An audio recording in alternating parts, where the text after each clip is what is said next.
এখানে হবে। এখানে যেগুলো জরুরি ভিত্তিতে জনসমাবেশ করার দরকার হয় সব এই সমস্ত এই জায়গায় হবে। এটা গণতন্ত্রের ঠিকানা। বাংলাদেশের বহুদলীয় গণতন্ত্রের প্রবর্তক কে? রাষ্ট্রপতি জিয়াউর রহমান। তিনি গণতন্ত্রের রক্ষক ছিলেন এবং গণতন্ত্র রক্ষা করতে গিয়ে স্বাধীনতার সার্বভৌমত্ব রক্ষা করতে গিয়ে তিনি শাহাদত বরণ করেছেন। তিনি সম্মুখ সমর করে বাংলাদেশের স্বাধীনতা যুদ্ধের ঘোষণা দিয়ে সম্মুখ সমর করে স্বাধীনতা যুদ্ধে তিনি জয়লাভ করে বাংলাদেশের স্বাধীনতা ছিনিয়ে এনেছিলেন, বিজয় অর্জন করেছিলেন।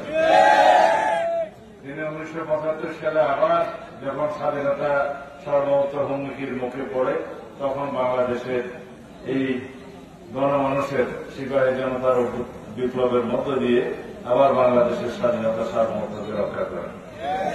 1979 সালে সাংবিধানিকভাবে সংসদে সংশোধনের মাধ্যমে একদলীয় বাকশাল ব্যবস্থাকে বিলুপ্ত করে বহুদলীয় সরকার ব্যবস্থা, বহুদলীয় গণতন্ত্রের রাজনীতির প্রবর্তন করেন সেই শহীদ জিয়াউর রহমান।